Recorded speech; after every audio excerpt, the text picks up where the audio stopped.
Imagine you were granted a pilgrimage through the realms of death, hell, purgatory, and heaven. Would you learn anything? Would you live differently to how you live now? Would you relate to others, to God even, differently as you do now? Would the purpose of your life drastically change?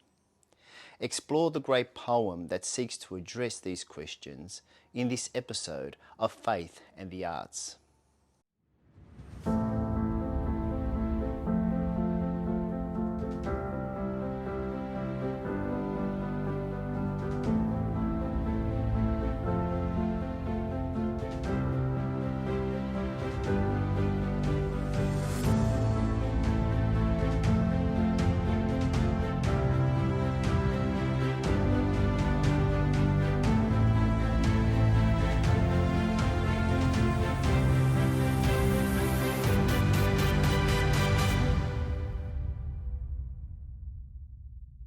How should we live in the light of eternity?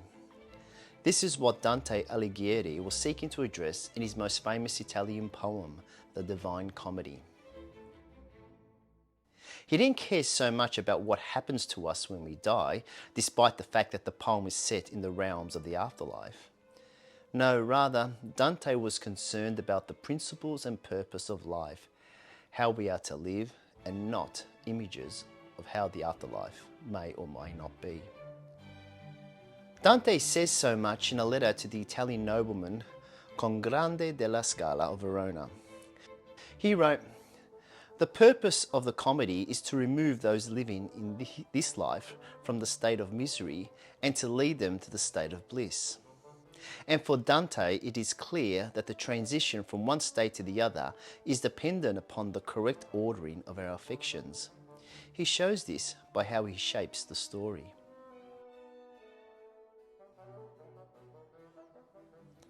Dante sought to show that people are responsible to God, that humans, being created in God's image and likeness, have the responsibility to live a life worthy of this. In addition, because humans have free will and that decisions are often shaped by their desires, they possess the ability to choose between good and evil. Therefore, in order to make right and good decisions, a human should learn to desire God and His will. Following from this, Dante also sought to show that all choices and actions have consequences and that unrepentant sin diminishes a person's humanity, unlike Christian virtues, which assists one to become more fully human. It is through great imagination and literary skill that Dante is able to craft a journey that speaks to us all in some way. If we read carefully enough, with thoughtful reflection, we recognize the pilgrim as ourselves, confronted with a situation that we are currently experiencing or have once experienced, but possibly both. This epic poem begins with the words, "In the midway of this our mortal life," alluding to Isaiah 38:10, which one translation reads, "In the prime of my life must I go through the gates of death and be robbed of the rest of my years." Immediately from the opening of the canto, we recognize that the journey we're about to hear is our life journey, the journey of our mortal life, and we, that is all humanity, is at the midway point.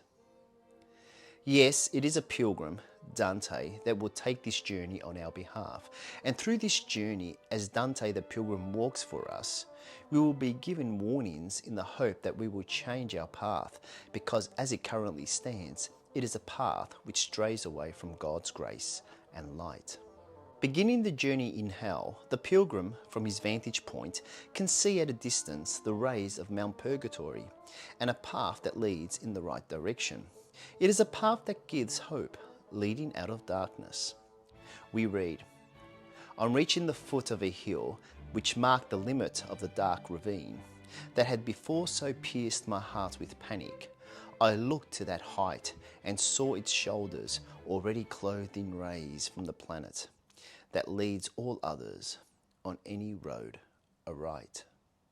But the road is blocked by a leopard, lust, a lion, pride, and a wolf, fraud.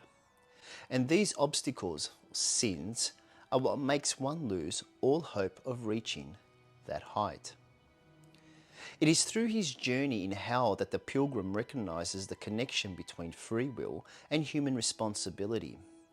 How bad choices can impact our relationship with God and cause us to stray away from a path which makes life better. When purgatory is reached, the pilgrim learns an important lesson: that to desire God and recognize all things in relation to Him is to die to sin and become holy. Dante is teaching us of the importance of a healthy spiritual life and how such a life is connected to right living. But purgatory is not the resting place. Another destination is required. The ultimate end, the ultimate resting place is heaven, as it is here that love, will and desire are finally united in full harmony. It is in heaven where righteousness and peace is found and a right relationship with God realized. There is no looking back. And so my mind, held high above itself, looked on, intent and still, in wondering awe, and, lit by wonder, always flared anew. We all become, as the light strikes us, such we cannot, this would be impossible, consent to turn and seek some other face. How can one turn back? The pilgrim is turned by love, a love that moves the sun and other stars. There are now new desires, as the old desires have turned and changed. But now my will and my desire are turned, as wheels that move in equilibrium, by love that moves the sun and other stars. Dante continues to be relevant today. He warns not to repeat the same mistakes that lead to destructive ends, the result of taking away one's focus from God and ignoring God's grace. Yes, humans will be tested. This is inevitable.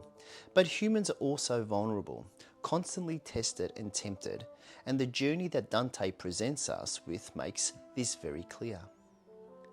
Dante's Divine Comedy is a literary epic. Not only did it give birth to the Italian language as is known today, but it inspired countless others. T.S. Eliot once said, "The majority of poems one outgrows and outlives, as one outgrows and outlives the majority of human passions, but Dante is one of those that can only just hope to grow up to at the end of life." The journey of life is not always an easy one, and in our journeys, as a source for regular reflection, Dante's poem is one that is hard to ignore.